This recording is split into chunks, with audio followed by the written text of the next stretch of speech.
جی جمشید دستی صاحب. شکریہ جناب اسپیکر. گزارش ہے کہ ہم پاور پہ پہلے بات کرتے ہیں. 1200 ارب روپے آئی پی پی ایس کے لیے لون دیا جا رہا ہے. اب یہ وہ ایسا پاور ہاؤس ہیں، تھرمل ہیں، جو ہماری قوم پہ ایک بہت بڑا عذاب ہے، بوجھ ہے.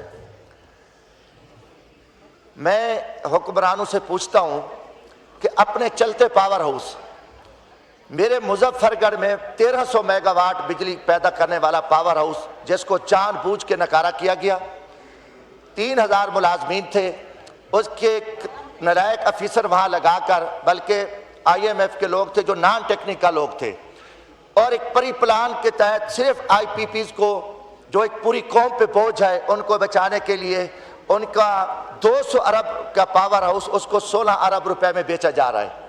یہ معاملہ میں نے پبلک اکاؤنٹ کمیٹی میں بھی اٹھایا ہے.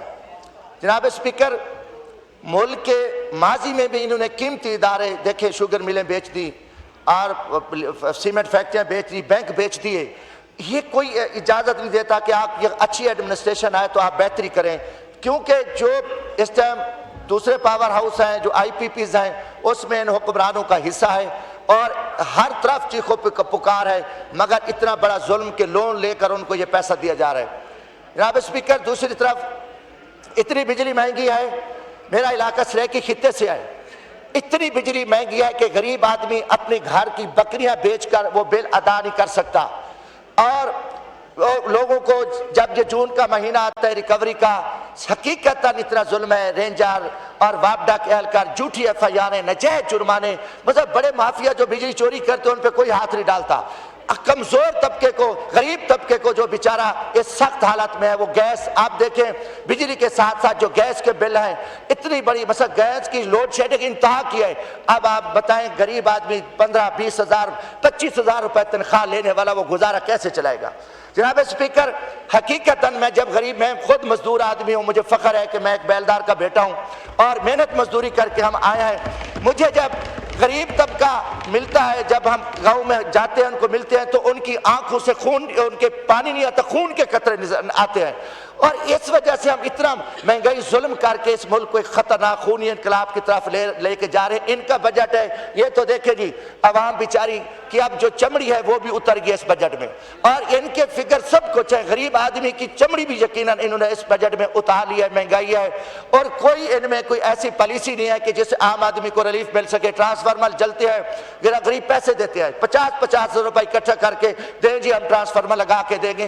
یہ کوئی ایک بتائیں کہ کوئی ادارے میں بہتری، جب ان سے پوچھے جب ہم پرائیویٹ کر رہے ہیں، یار اگر آپ اچھے ایڈمنسٹریٹر ہو، اچھے حکمران ہو، آپ بہتری لاؤ. آپ کرپشن، یہ ہم جی جو اسٹور کو بیچ رہے ہیں، ہم واپڈا کو بیچ رہے ہیں، ہم فلاں کو بیچ رہے ہیں، ہم تمام انڈسٹری کو تباہ کر رہے ہیں. تو بس جناب اسپیکر، بہت افسوس ہے. حقیقتاً یہاں پہ حکومت نامی کوئی چیز ہوتی، کیونکہ ریاست ایک ماں ہوتی ہے. میں ختم کروں اسپیکر صاحب، ریاست ماں ہوتی ہے. ریاست کبھی بھی ماں اپنے بچوں کا گلا نہیں کاٹتی. حقیقتاً یہاں ریاست ماں نہیں ہے اور غریبوں کا، مزدوروں کا گلا کاٹا جا رہا ہے اور لوگ پرسان حال ہیں اور سخت اذیت میں ہیں اور ٹینشن میں. اس ٹائم 90% جو پاکستان میں جو شوگر کے مریض ہیں وہ پریشان ہیں ٹینشن کی وجہ سے. اور اس لیے میں سمجھتا ہوں کہ اس ملک میں ایک حقیقی حکومت جس کو عوام نے ووٹ دیا ہے، وہ 25 کروڑ عوام نے عمران خان کو وزیر اعظم منتخب کیا ہے، اور جب عوامی وزیر اعظم آئے گا تو وہ باپ اور ماں کا کردار ادا کرے گا. یہ بیچارے تو فارم 47 والے ہیں، یہ صرف قوم کا گلا کاٹنے آئے ہیں اور قوم کے ٹیکس پہ یہ اپنی عیاشیاں کر رہے ہیں، مزے کر رہے ہیں اور ملک کا بیڑا غرق کر دیا. شکریہ.